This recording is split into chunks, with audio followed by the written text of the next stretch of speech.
라카 여러분 안녕하세요, 락서입니다. 제가 평소대로면 에어컨을 끄고 촬영하긴 하는데 오늘은 이제 밖에 비도 오고 습하기도 해서 안 되겠어요.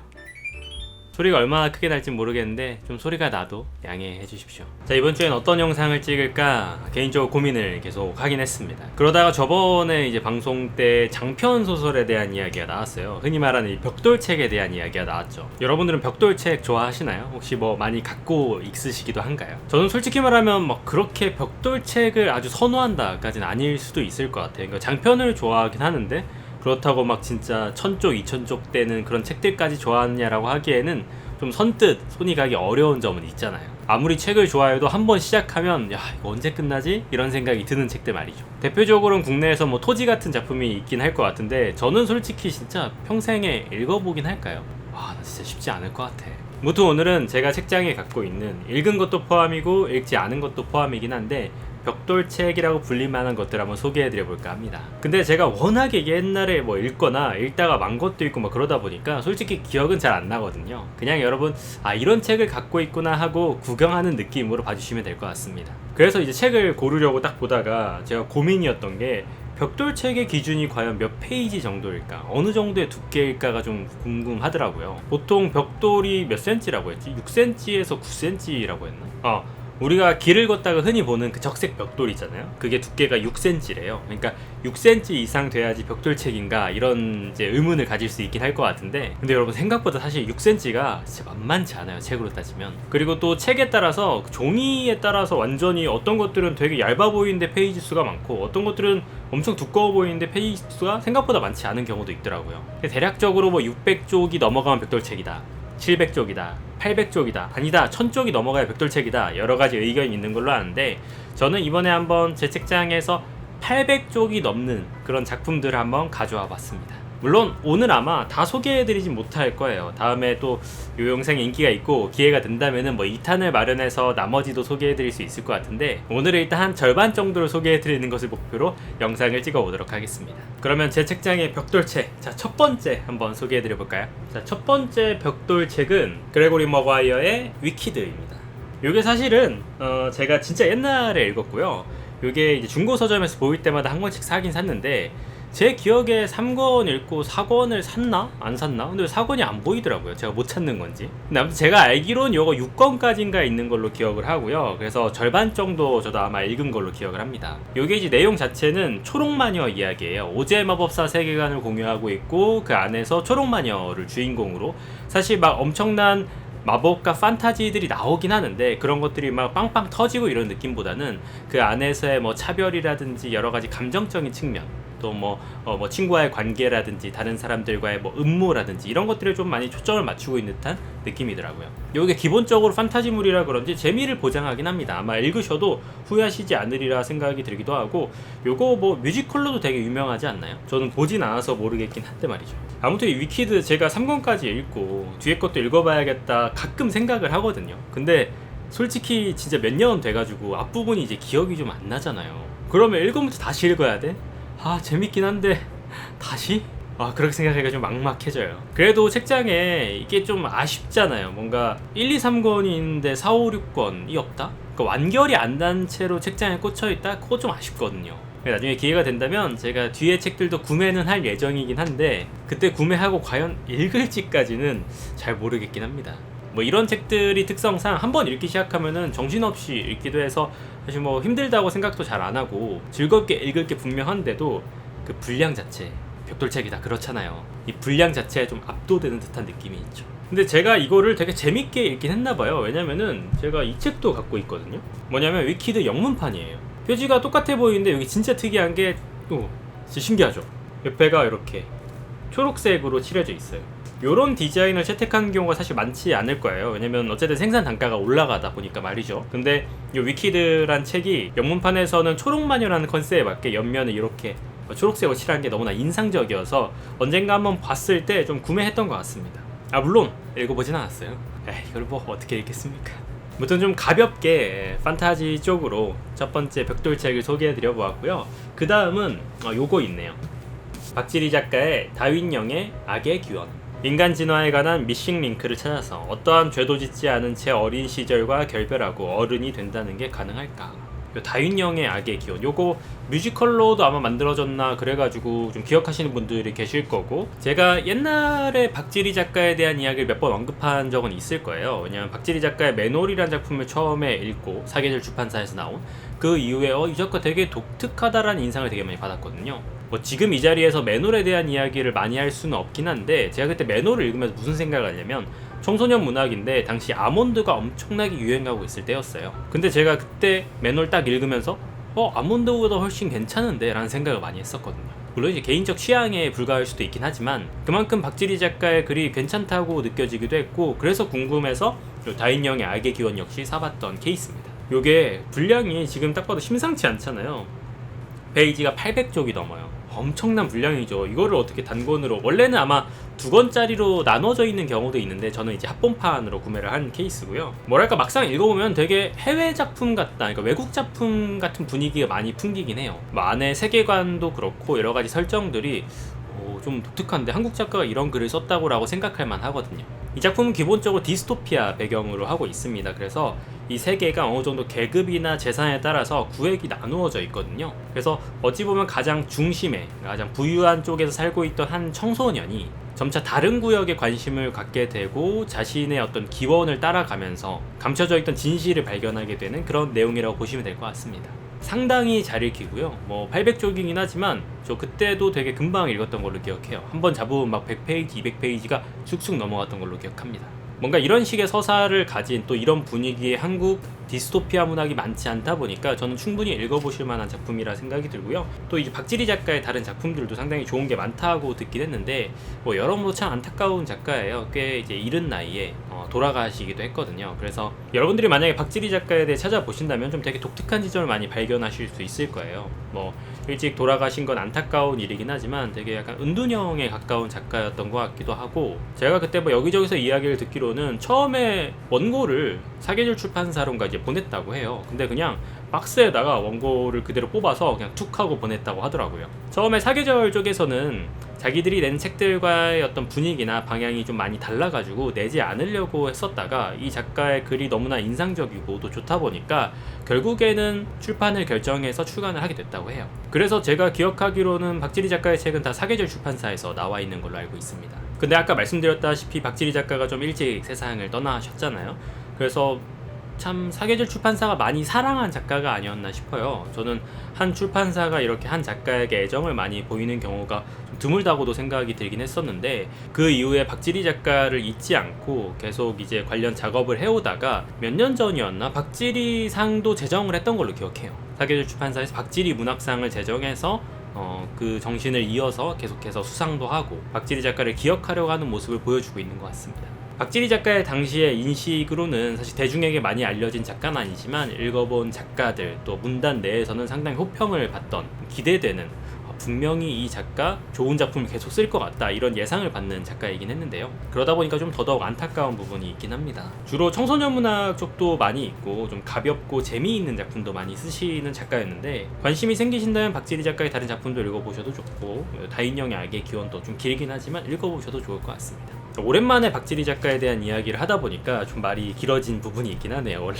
진짜 이번 영상은 그냥 쭉쭉쭉 설명하고 넘어가려고 했는데 말이죠. 아무튼 관심 있으시다면 박지리 작가 꼭 한번 찾아보시길 바랍니다. 그 다음 벽돌 책은 진짜 벽돌이다 이거. 허먼 멜빌의 모비딕. 바로 이 문장, 나를 이슈미얼로 불러달라.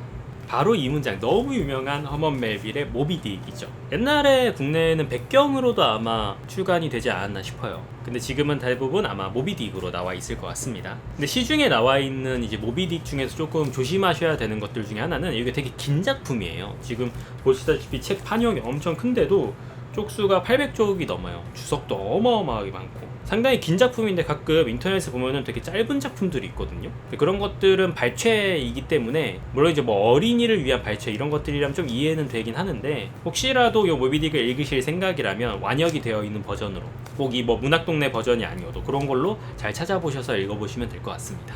모비딕의 내용이라고 하면은 뭐 간단합니다. 이 흰 고래, 이 모비딕을 잡으러 가는 어떤 사투를 그린 작품이고요. 그 안에서 고래에 대한 무슨 백과사전 같은 이야기들도 나와요.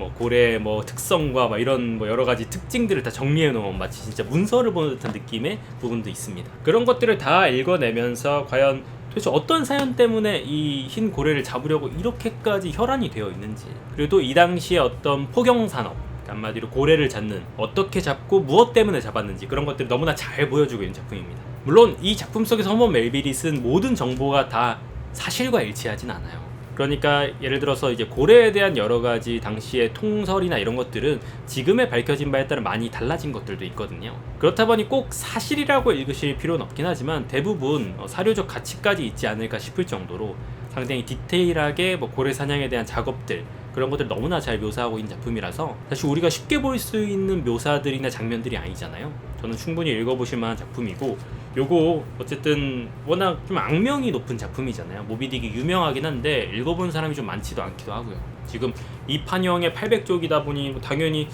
일반적으로 잘 읽어보려고 하지 않겠죠. 저는 이 작품 읽게 된 계기 자체가 옛날에 채널에서 한번 말씀드린 적이 있긴 한데, 지도 교수님한테 책 추천을 부탁드렸다가 제가 영문학과 나왔거든요.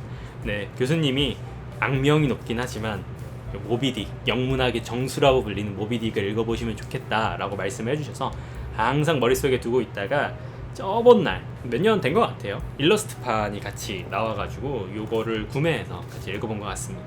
근데 교수님 말이 딱 맞아요. 악명은 높긴 한데 의외로 읽어보면 재밌더라고요. 저는 모비딕 힘들게 읽었다는 생각은 없었어요. 진짜 흥미롭고 되게 재밌게 읽을 수 있는 작품입니다. 그래서 벽돌책 모비딕 이렇게 있고요. 근데 이게 좀 벽돌에 많이 어울리긴 하네요. 뭐랄까, 이게 책도 크고 무겁거든요. 엄청나게 무거워요. 아무래도 확실히 이건 벽돌책이 맞아. 자, 그 다음 벽돌책은 움베르토 에코의 장미의 이름. 움베르토 에코의 장미의 이름, 뭐 이것도 말만, 이름만 들어도 대부분 좀 아실 수 있는 작품이지 않을까. 그만큼 너무나 유명한 작품이죠. 중세시대 한 수도원에서 일어나는 살인사건을 배경으로 추리와 또 여러가지 신학과 관련된 이야기가 나누어지는 이런 내용이라고 보시면 될 것 같은데, 그 신학 부분에 대한 뭐 철학을 논하는 그 파트가 조금 어렵게 느껴질 수 있어요. 청빈 논쟁 관련 부분 말이죠. 그래서 여기서 뭔 소리야 하다가 또 추리 파트 들어가면은 또 재밌는데, 이렇게 왔다 갔다 냉탕과 온탕을 오가는 듯한 느낌을 받으실 수 있긴 한데, 저는 개인적으로 두 부분 다 재미있게 읽었고요. 이야기 그 두 개가 묘하게 맞물려 들어가면서 결국에는 하나의 이제 논지로 모일 거 아니에요. 추리적 재미도 상당하고 신학적인 논쟁을 읽어내는 재미도 상당했던 책입니다. 그래서 괜히 뭐 이 장미의 이름 너무나 유명한 작품인데 그 이유가 있구나 싶었고요. 요거는 제가 그때 아마 디에센셜 버전으로 갖고 있는 그거죠. 교보랑 협업해서 나온 케이스로 너무나 이뻐서 그래, 바로 이때 장미의 이름 읽어봐야겠다 하고 구매를 해본 케이스입니다. 여기에 완전 금박으로 아름답게 들어가 있죠. 시간이 지나면 당연히 조금씩 벗겨지고 뭐 이러긴 할 텐데, 일단 옆면에 요 반달 색인도 너무나 아름다워요. 이렇게 열어서 색인을 이제 열어서 이렇게 사용하는 식인데, 색인 자체에도 디자인이 들어가 있고, 뭐랄까 수도원을 배경으로 해서 그런지 딱 진짜 성경 같은 느낌이 되게 강하죠. 디자인도 마음에 들고 책도 재밌었던 그런 움베르토 에코의 장미의 이름이었고요. 요것도 800쪽이 넘는 900쪽이 넘네요. 이거는 900쪽이 넘는 아주 긴 작품입니다. 그래서 요게 되게 마음에 들었던 기억이 나기 때문에 사실 그 이후에도 디에센셜로 또 하나 더 나왔었어요. 바로 요거 말이죠. 도스토옙스키 죄아벌이 같이 나왔단 말이죠. 이거는 제가 사실 아직 안 읽었어요. 근데 저 시리즈가 책이 너무 이쁘고 뭔가 소장 가치도 있는 것 같아서 그 이후에 죄아벌이 딱 나왔을 때 같이 구매를 하게 된 것이죠. 마찬가지로 반달색이니 또 이 컬러에 맞춰서 반달색이니 들어가 있게 돼 있고요. 페이지는 900쪽이 넘습니다. 근데 아마 요거 아까 장미의 이름도 그렇고 요거 뒤에 다 해설이 조금씩 붙어 있어가지고 그래서 더 두꺼워 보이는 것 같기도 해요. 두꺼워 보이는 게 아니죠. 실제로 두껍죠. 아무튼 요것도 제가 언젠가 읽어봐야지 하고 벼르고 있긴 한데, 벽돌 책들이 의뢰 그렇듯 읽어야지 생각만 하고 진짜 읽는 경우는 좀 드물거든요. 누군가 이거 뭐 읽으라고 협박을 하거나 미션을 주지 않으시면은 제가 언제 과연 이걸 시작할까 저도 잘 모를 것 같긴 합니다. 아무튼 읽진 않았지만 갖고 있는 또 하나의 벽돌책이었고, 그 다음은 이것도 진짜 오랜만이다. 쉐이눈의 화두. 쉐이눈의 화두, 요거는 1, 2권으로 나눠져 있습니다. 지금 책이 좀 큰 편이에요. 지금 보시다시피 책이 좀 큼지막합니다. 기본적으로 문지책들이 좀 옛날에 크게 나왔었기 때문에 책이 큰 편이고, 이게 얇아 보이는데 뭐 안 두꺼워 보이잖아요 생각보다. 근데 요것만 해도 500페이지예요 그리고 요 뒤에 거는 좀 더 두껍기 때문에 한 700 정도? 600 정도 되네요. 그러니까 둘이 합치면은 1000쪽은 어쨌든 넘는 벽돌책이라고 불릴 충분한 두께를 가지고 있는 작품입니다. 이 화두는 내용 자체를 말씀드리자면은 소설 같긴 하지만 자전적인 소설이에요. 그러니까 최인훈 작가의 자신의 모든 작품관이나 이런 것들을 좀 총망라한 작품이라고 보시면 될 것 같아요. 그나저나 최인훈 작가 뭐 너무나 유명하니까 좀 아실까요? 아마 대부분 한 작품은 기억하실 거 아니에요. 중립국, 광장, 그 작품 말이죠.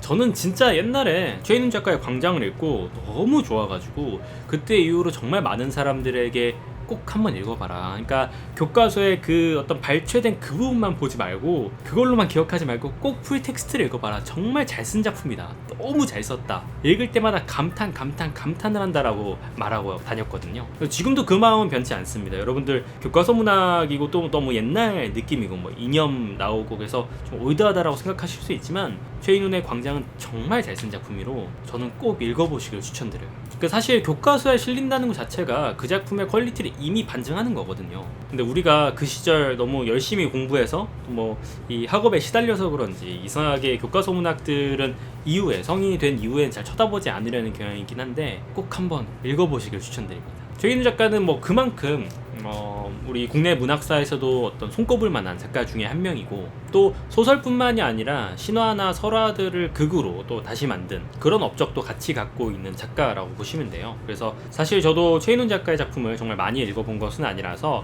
이 화두를 읽을 때 읽으면서도 좀 아쉬웠던 것 같아요. 그러니까 내가 최인훈 작가의 작품을 좀 많이 읽어봤더라면은 이 작품 속에서 나오는 최인훈 작가의 삶을 계속해서 흔들었던 그 화두에 대해서 어느 작품에서 어떻게 드러났고 이 작품에서 저렇게 드러나는 그 화두에 대해서 좀 더 알 수 있을 것 같은데 최인훈 작가의 작품을 일부만 읽어보다 보니까 중간중간에 나오는 이 작품 저 작품 이야기할 때 조금 아쉽다라는 생각이 들더라고요. 그래서 이 작품 뭐 최인훈 작가를 읽어보고 싶다, 이거부터 읽으면 돼요, 이거는 좀 말이 안 되는 것 같고 광장을 비롯해서 여러 작품들을 한두 권씩 읽어 나가다 보시면은 나중에 좀 총망라하는 느낌으로 요 화두 한번 읽어보시길 추천드리겠습니다. 근데 물론 꼭 여기까지 안 가신다 하더라도 그냥 광장만이라도 읽어보시면 좋을 것 같아요. 그냥 진짜 옛날 작품들 중에서 정말 좋은 것들 많은데 말이죠. 아무튼 최인훈 작가의 화두였고요. 그 다음은 사실상 이번 벽돌책의 가장 하이라이트가 아닐까 싶어요. 아마 오늘 절반밖에 소개 못하니까 다음에도 한 번쯤 남아있다 싶긴 한데 그래도 제가 갖고 있는 것 중에 가장 두꺼운 책이고 가장 읽기 힘들었던 책이기도 한 이 책 오랜만에 보여드립니다. 바로 마르셀 프루스트의 잃어버린 시간을 찾아서. 안에 한번 보여드릴까요? 제가 갖고 있는 이 판본은 올제 클래식 판본이에요. 올제 클래식을 좀 모르시는 분들이 있을 수도 있다고 생각이 들긴 하는데 올제는 교보에서 운영하는 비영리 재단으로 알고 있어요. 그래서 좀 고전 작품들이나 좋은 작품들을 정말 염가에 보급하는 그런 브랜드거든요. 비영리이기 때문에 수익을 거의 내지 않고요. 디자인 비용이나 이런 것들은 상당히 최소화하고 정말 말도 안 되는 가격으로 보급을 해요. 대신 이제 거의 일정 기간만 판매를 하고 또 오프라인 판매를 하는 경우도 있어가지고 사실 시기를 깜빡 놓치면 해당 작품을 구하기 좀 어렵죠. 이후에 다시 재발을 하는 경우가 좀 많지 않거든. 그래도 혹시 올제를 한번 읽어보시고 좋아하신다면은 좀 소식을 계속 듣고 계셨다가 출간할 때마다 좀 구하시면 상당히 좋은 작품들을 정말 염가에 구하실 수 있습니다. 다만 올제 클래식에서 번역한 작품들이 좀 동양 고전들이 많더라고요. 저는 좀 그쪽을 잘 안 읽어보기도 해서 올제 클래식 소식을 들으면서도 많이 구매하진 않았지만 그때 좀 우연찮게 요 잃어버린 시간을 찾아서가 판매한다는 소식을 듣고 아직도 기억나요. 아마 대전에 있을 때였으니까 교보문고에 달려가가지고 구매했던 기억이 나는데 그때도 재고가 좀 있긴 했었거든요. 아무래도 좀 이게 구매하기가 쉽지 않잖아요. 악명이 진짜 아까 뭐 모비딕도 악명이라고 했는데 이 잃어버린 시간을 찾아서도 악명만큼은 절대 뒤지지 않는 책이잖아요. 아무튼 책을 좀 이제 보여드리면은 이렇게 안에 10권이 들어있습니다. 디자인을 하나 보여드리면 나머지는 다 디자인이 똑같기 때문에 디자인이 이렇게 되어 있어요. 되게 간단하죠? 자, 그럼 이 10권의 가격이 얼마인지 아시나요? 제가 염가라고 했고 뭐 상상 못할 가격이라고 이야기했는데 이게 29,000원입니다. 29,000원? 한 권 말고 10권 전부가 권당 2,900원입니다. 지금 뭐 올제 클래식 가격이 올랐는지는 모르겠는데 그 당시에는 올제 다 기본적으로 가격이 권당 2,900원이었던 걸로 기억해요. 제가 그때 한창 막 유튜브를 시작하고 얼마 안 됐는데 아니 이 유명한 작품을 민음사에선 그때 당시에 번역도 다 안 됐을 때였어요. 번역 한창 중간이던 그런 때였거든요. 근데 권당 2,900원에 29,000원에 다 업어올 수 있다? 말이 되나 싶어서 구매를 했던 거고요. 그게 바로 그해 여름 저를 힘들게 만들었던 그 시기의 원인이 되긴 했죠. 정말 힘들게 읽었거든요. 여름날에 에어컨 없는 방에서 와 진짜 읽으면서 얼마나 땀을 많이 흘렸는지 정말 졸면서 땀 뚝뚝 흘리면서 졸면서 읽었던 기억이 납니다. 지금은 미음사에서 또 다른 번역으로 아마 완역이 되어 있죠. 근데 권수가 이것처럼 10권이 아니라 한 13권인가 정도로 기억을 하는데 권당 대충 15,000원, 20,000원 가까이만 따져도 가격이 비교는 안 되긴 하네요. 근데 또 미음사 판본이 이쁘긴 이뻐요, 그죠? 아마 1, 2권 정도는 이뻐서라도 한번 읽어볼까 하고 구매하신 분들이 많으리라 생각이 들고 2권, 3권부터는 판매량이 급감하지 않았을까, 예상이 아니라 사실상 확신을 해봅니다. 물론 이 올제판은 지금은 구하실 수 없겠죠. 뭐 중고로만 구하거나 따로 구할 방법은 없을 것 같아요. 그러나 뭐 또 구하려고 하시는 분이 그렇게 많으실지도 또 모르겠기도 하고요. 보통 뭐 이 잃어버린 시간을 찾아서에 대해서 이야기하면은 뭐 무인도에나 들어가야, 아니면은 뭐 한 몇 개월 동안 병실에 입원해야지 읽을 수 있는 책이다, 이런 이야기들이 정말 많잖아요. 근데 뭐 그 이야기가 조금은 과장돼 있다고 생각은 하는데 어느 정도는 진짜 공감이 될 정도예요. 저도 그때 꽤 많은 시간을 하루에 독서를 투자하면서 정말 열심히 읽었는데 거의 한 달 반 넘게 걸렸던 것 같거든요. 근데 일반 직장인 분들이나 하루에 뭐 겨우 조금씩 읽을 수 있는 시간밖에 안 나는 분들이라면은 이게 뭐 한두 달 갖고 될 리가 없습니다. 그리고 무엇보다 글 자체가 엄청 재밌다고 하기도 좀 어렵고요. 읽으면 내가 뭘 읽고 있는 거지? 정신이 아득해지는데 이런 생각이 들어요. 도대체 이 작가는 왜 이렇게 할 말이 많은 거야? 이렇게까지 할 이야기가 많나? 뭐 그럼에도 저는 이제 문학적인 관심으로 너무나 많은 작가들이 언급하는, 또 계속해서 이야기가 나오는 작품이기도 해서 한번 읽어본 케이스고요. 읽어본 걸 후회하진 않지만 저도 그때 딱 다 읽으면서도 드디어 다 읽었다라는 감정이 컸지, 뭐 어떻다 해서 뭐 요약해볼까, 뭐 이걸 어떻게 설명해볼까라는 생각은 들지 않더라고요. 근데 확실히 읽으면서는 힘들었지만 끝에 가서는 후련함 때문만은 아닌데 분명히 좋았던 감정은 있습니다. 제가 뭐 농담 삼아 인생에 한 번쯤은 더 읽어보지 않을까라고 말을 해볼 법도 한데 이건 좀 모르겠어요. 어쩌면 한 번 더 읽어보고 싶긴 한데 이거야말로 진짜 누가 협박하지 않는 이상 한 번 다시 읽을 일까지는 좀 없지 않을까. 너무 힘들었기 때문에. 근데 또 모르죠. 이번에는 에어컨도 있고 하니까 에어컨이 있는 방이라면은 가능할라나? 아무튼 요거까지 마르셀 프루스트의 잃어버린 시간을 찾아서까지 제가 갖고 있는 벽돌책 중에 한 절반가량을 보여드린 것 같아요. 아마 안 읽은 책들이나 여기에 좀 더 있는 걸로 기억을 하는데 그것까지 소개를 하기에는 너무 제가 힘들 것 같습니다. 아니 근데 800쪽이 넘는 것만 골랐는데도 이 정도로 내가 이렇게 벽돌책을 좀 많이 갖고 있었나? 난 벽돌책 그렇게 막 구매하는 사람이 아닌데. 저는 거의 한 300페이지 단행본을 훨씬 좋아하거든요. 왜냐면 이제 벽돌책은 한 번에 지금 출혈이 크니까 막 3권, 4권, 막 6만원, 10만원 이렇게 나가니까 잘 안 사는 편인데도 의외로 좀 갖고 있는 것들이 있구나 싶습니다. 그래도 한번 혹시 모아볼까요?